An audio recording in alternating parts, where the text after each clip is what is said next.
ஆயிடுச்சுங்க. மாருதி எர்டிகா. இதில் என்ன கம்ப்ளைண்ட்னா ஸ்டார்டிங் கம்ப்ளைண்ட்டு. டைமிங் செக் பண்ணி பார்த்தோம், டைமிங் மாறி இருந்துச்சு. ரெண்டு நம்ம ஏதோ கேம் டோரு, timing seal, oil pump, oil sump எல்லாத்தையும் கழட்டியாச்சு. இன்ஜின் பெட்டு எல்லாத்தையும் கழட்டிட்டு டைமிங் செயின் லூஸ் ஆகிடுச்சு.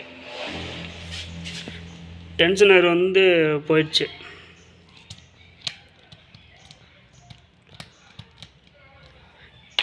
அதனால் என்னாச்சுன்னா டைமிங் செயின் ஜம்ப் ஆகி டைமிங் மாறிடுச்சு.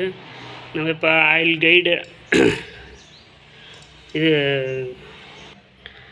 செயினுக்கு வர கைடு 2, டைமிங் கேஸ் பேக்கிங்கு, அடுத்து டென்ஷனரு எல்லாமே மாற்ற போகிறோம்.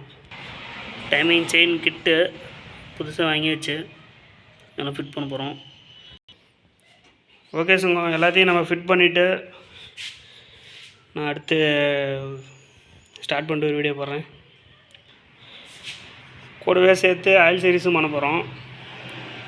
ஆயில் ஃபில்டர் எல்லாமே சேஞ்ச் பண்ண போகிறோம்.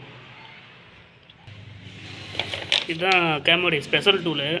இதை வச்சு தான் 2 பக்கமும் லாக் பண்ணணும்.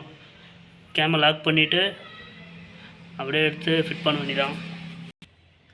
கிராங்குக்கு ஒரு மார்க் வரும். இங்கே பாருங்கள், அலன் கீ போட்டிருக்குமா. அலன் கீப்பு இந்த ஹோல்ஸில் லாக் ஆகிறது தான் கிராங்கோட மார்க்கு. கிராங்கோட மார்க்கு, கேமோட டைமிங் 2 தான் இதோட டைமிங்கு. கேமில் இந்த பக்கமும் இது லாக் பண்ணணும் ஸ்பெஷல் டூல் போட்டு. இதுதான் டைமிங்.